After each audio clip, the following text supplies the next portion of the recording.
చెప్తా, నాకేం భయం లేదు. అధ్యక్ష ఏమంటారు అంటే, నేను అధికార పార్టీ ఎమ్మెల్యేకి ఒక మాట చెప్తున్నావు బాధతోటి అధ్యక్ష. కేవలం మంత్రుల నియోజకవర్గంలో, ముఖ్యమంత్రి నియోజకవర్గంలో కాంట్రాక్టర్లు పనిచేస్తున్నారు, వాళ్ళు బిల్లు వస్తున్నాయి, కానీ ఎమ్మెల్యేల నియోజకవర్గంలో మాత్రం బిల్లులు రావడం లేదు అధ్యక్ష. ఇది ఎందుకు? ఎమ్మెల్యే లేకుంటే ముఖ్యమంత్రి మంత్రి ఉందా అధ్యక్ష? ఈ ప్రభుత్వం ఉందా? ఈ ఎమ్మెల్యేలు అందరూ కలిస్తేనే ప్రభుత్వం గవర్నమెంట్ ఫామ్ అయింది. గవర్నమెంట్ ఫామ్ అయితేనే ముఖ్యమంత్రి మంత్రులు. మంత్రుల జుట్టు అడుక్కోవాల్సిన పరిస్థితి, ముఖ్యమంత్రి దగ్గర బిల్లు కోసం పోవాల్సిన పరిస్థితి ఏంటి అధ్యక్ష? ఇది చాలా బాధాకరం. ఎమ్మెల్యేలకు ప్రయారిటీ ఇవ్వాలి. ఏదైతే మీరు టాప్ ప్రయారిటీలో మీరు అధ్యక్ష, గతంలో కేసీఆర్ గారు కానీ, వాళ్ళ ప్రభుత్వం కానీ, హరీష్ రావు గారు కానీ ఎప్పుడు కూడా ఉత్తమ్ కుమార్ రెడ్డి గారు ఏదైతే పనిచేసే విధానం ఉందో, ప్రభుత్వ సొమ్ము, ప్రజల సొమ్ము, ఒక్క రూపాయి వృధా కాకుండా, అవినీతి జరగకుండా ఈ కాంగ్రెస్ పార్టీ ప్రజాప్రభుత్వంలో పెట్టే ప్రతి పైసా ఎంత వీలైనంత త్వరగా ఆల్మోస్ట్ కంప్లీటెడ్ ప్రాజెక్ట్స్ మీద ఖర్చు పెట్టి రైతులకు నీళ్ళు ఇవ్వాలని చెప్పి A category, B1 category, B2 category divide చేసి ఒక పద్ధతిగా బడ్జెట్, ఒక పద్ధతిగా ఈ మనం ఇరిగేషన్ ప్రాజెక్ట్స్ విషయంలో ఒక స్ట్రీమ్లైన్ చేయగలిగింది అధ్యక్ష. అధ్యక్ష, స్ట్రీమ్లైన్ అంటే ఇది మామూలు స్ట్రీమ్లైన్ చేస్తాను ఎక్కువ టైం పడుతుందంటే, బీఆర్ఎస్ ప్రభుత్వం కానీ, ఒక నియంత్రణగా పరిపాలించిన కేసీఆర్ గారు, వాళ్ళ ప్రభుత్వం, వాళ్ళ మంత్రులు చేసిన విధ్వంసం మామూలు విధ్వంసం కాదు అధ్యక్ష. దేశంలో కూడా ఏ ప్రభుత్వం ప్రజాస్వామ్యంలో ఈ విధమైన నిర్ణయాలు తీసుకొని, వాళ్ళకి ఎట్లా కరెక్ట్ అనిపిస్తే అట్లా నిర్ణయాలు తీసుకొని రాష్ట్రాన్ని, ఆర్థిక పరిస్థితిని మొత్తం భయంకరంగా, అధ్వానంగా, సంక్షోభంలో నెట్టే విధంగా వాళ్ళ నిర్ణయాలు ఉన్నాయి అధ్యక్ష. కానీ గవర్నమెంట్ వచ్చింది, బాధ్యత ఉంది. కాంగ్రెస్ పార్టీ తెలంగాణ ఇచ్చింది. కాంగ్రెస్ పార్టీ పేదల పార్టీ, ప్రజల పార్టీ.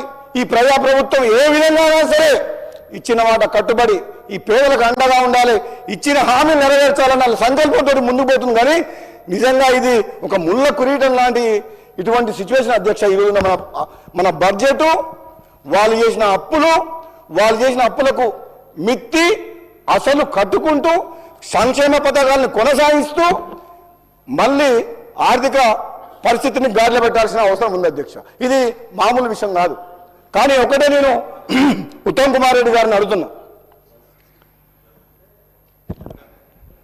కాళేశ్వరం ప్రాజెక్టు 1,00,000 కోట్ల ప్రాజెక్టు 3 సంవత్సరాల కంప్లీట్ చేసిన అధ్యక్ష. అదే కాళేశ్వరం కంటే ముందు 10 ఏళ్ల కంటే ముందు స్టార్ట్ చేసిన Palamuru Rangareddy lift irrigation scheme మా డిండికి మాత్రం డబ్బులు లేవు, ప్రాజెక్టు కంప్లీట్ కాలేదు. మరి అది ఎట్లా కంప్లీట్ అయింది, ఇది ఎట్లా కంప్లీట్ కాలేదు? మరి ఈ ప్రాజెక్టులో పాలమూరు రంగారెడ్డి, ఈ ప్రాంత ప్రజలు, నల్గొండ ప్రజలు, మునుగోడు ప్రజలు, దేవరకొండ ప్రజలు ఏం అన్యాయం చేసిండ్రు, ఏ పాపం చేసిండ్రు? తెలంగాణ ఉద్యమం లేరా? తెలంగాణ కోసం కోమటిరెడ్డి వెంకటరెడ్డి గారు మంత్రి పదవినే త్యాగం చేసిండు. పార్లమెంట్ సభ్యులుగా నేను పార్లమెంట్లో కొట్లాడి తెలంగాణ తీసుకొచ్చినాం. మరి ఈ ప్రాంతానికి అన్యాయం జరుగుతుంటే మాట్లాడాల్సిన, శాసనసభ్యునిగా మాట్లాడాల్సిన బాధ్యత నా మీద ఉంది అధ్యక్ష. ఈ ప్రాంతంలో ప్రాజెక్టుల పేరు మీద వివక్ష, నార్త్ తెలంగాణ ఒకటి, సౌత్ తెలంగాణ ఒకటి, మహబూబ్ నగర్ అని, నల్లగొండ అని చెప్పి మాట్లాడడం కరెక్ట్ కాదు అధ్యక్ష. దేవరకొండ నియోజకవర్గం, మున్గోడు నియోజకవర్గం, ముఖ్యంగా మున్గోడు నియోజకవర్గం ఉన్న ఫ్లోరైడ్ ప్రపంచంలో ఎక్కడ లేదు అధ్యక్ష. తాగునీరు, సాగునీళ్ళల్లో మొత్తం మనుషులను చూస్తే అర్థమవుతుంది అధ్యక్ష. మరి అటువంటి నియోజకవర్గం గత కొన్నేళ్లుగా నిర్లక్ష్యానికి, అభివృద్ధికి నోచుకోకుండా ఉన్నది. కాబట్టి మరి ఈరోజు ఉత్తమ్ కుమార్ రెడ్డి గారు ప్రత్యేకంగా శ్రద్ధ తీసుకొని ఈ ప్రాజెక్టులను కంప్లీట్ చేస్తారని చెప్పి నేను మీ ద్వారా, ముఖ్యంగా బట్టి విక్రమార్క గారు అధ్యక్ష, ఆయన ఖమ్మం జిల్లాకు 3 మంత్రులు దర్శక, 3 అధ్యక్ష. ఏమొచ్చినా అక్కడికే పోతున్నాయి అంటారు బయట టాకు. ఏదొచ్చినా అధ్యక్ష అనే ఏదొచ్చినా అంటే మేము అధ్యక్ష అధ్యక్ష ఒక మాట అధ్యక్ష, ఈ తెలంగాణ ఉద్యమం నడిచింది 60 ఏళ్ల పోరాటం ఈ తెలంగాణ ప్రజల ఆత్మగౌరవం కోసం. తెలంగాణ ప్రజలు కోరుకుంది ఆకలినైనా తట్టుకుంటారు, ఆకలినైనా చంపుకుంటారు, ఆకలికైనా ఓర్చుకుంటారు, కానీ ఆత్మ గౌరవం కోసం బతుకుతారు అని చెప్పి ఈ తెలంగాణ ఉద్యమం నడిచింది అధ్యక్ష. మేము శాసనసభ్యులం ఎంతో మంది తెలంగాణ ఉద్యమం ఉన్నప్పుడు మా సొంత పార్టీని ఎదిరించి కూడా పార్లమెంట్లో తెలంగాణ గొంతు వినిపించి తెలంగాణ తీసుకొచ్చినాం అధ్యక్ష. మాకుండదా అధ్యక్ష? మమ్మల్ని ఎన్నుకున్న ప్రజలు, మాకు ఓటేసి గెలిపించిన ప్రజలు ఎంపీగా ఎమ్మెల్యేగా గెలిపించినప్పుడు వాళ్ళు అడుగుతుంటే వాళ్ళకు న్యాయం చేయాల్సిన బాధ్యత శాసనసభ్యునిగా నా మీద ఉండదా అధ్యక్ష? ముఖ్యమంత్రి గారు పదే చెప్తున్నారు, నన్ను కొడంగల్ ప్రజలు గెలిపిస్తే నేను ముఖ్యమంత్రి అయినా కొడంగల్ చేసుకుంటా అన్నప్పుడు ఒక శాసనసభ్యునిగా రాజగోపాల్ రెడ్డికి కూడా ఆ ప్రాంత ప్రజలకు న్యాయం చేయాల్సిన బాధ్యత నాకుంది కదా అధ్యక్ష.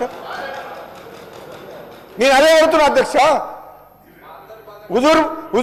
మన ఉత్తమ్ కుమార్ రెడ్డి గారు lift irrigation schemes full Huzur Nagar మొత్తం, హుజూర్ నగర్ లో ఎకరా భూమికి సాగునీరు అధ్యక్ష.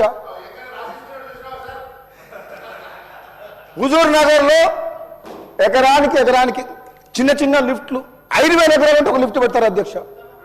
మాకు లిఫ్ట్ లేదు, కాలువ లేదు, రిజర్వాయర్ లేదు, చెరువు లేదు, కుంట లేదు.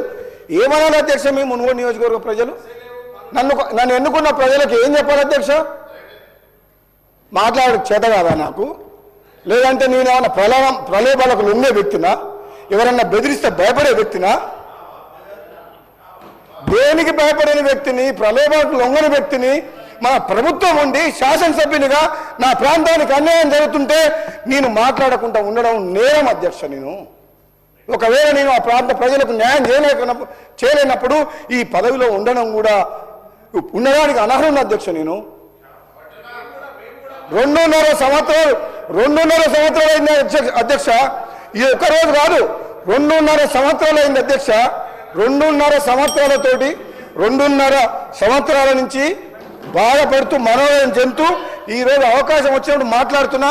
ఇప్పటికైనా ప్రభుత్వం, ఉత్తమ్ కుమార్ రెడ్డి గారు ప్రభుత్వం చేసే విషయంలో మంచి పనులు చేసి ప్రభుత్వం చేసే విషయంలో మా బట్టి గారు మిమ్మల్ని మెచ్చుకుంటున్నాం. మీరు తొందర మీరేం మాకు ఒకటే అధ్యక్ష, राजगोपाल रेड्डी साहब తెలంగాణ ప్రభుత్వం राजगोपाल रेड्डी साहब 1 मिनट में कंप्लीट करिए. ఒకటి అయిపోగా ఆర్ఎన్బి సబ్జెక్టు. తెలంగాణ ప్రభుత్వం ఇది ప్రజా ప్రభుత్వం. గౌరవ ముఖ్యమంత్రి రేవంత్ రెడ్డి గారి నాయకత్వంలో, బట్టి విక్రమార్క గారి నాయకత్వంలో ప్రాంతాల మీద, నియోజకవర్గాల మీద వివక్ష చూపకండి. అందరిని సమానంగా చూడండి.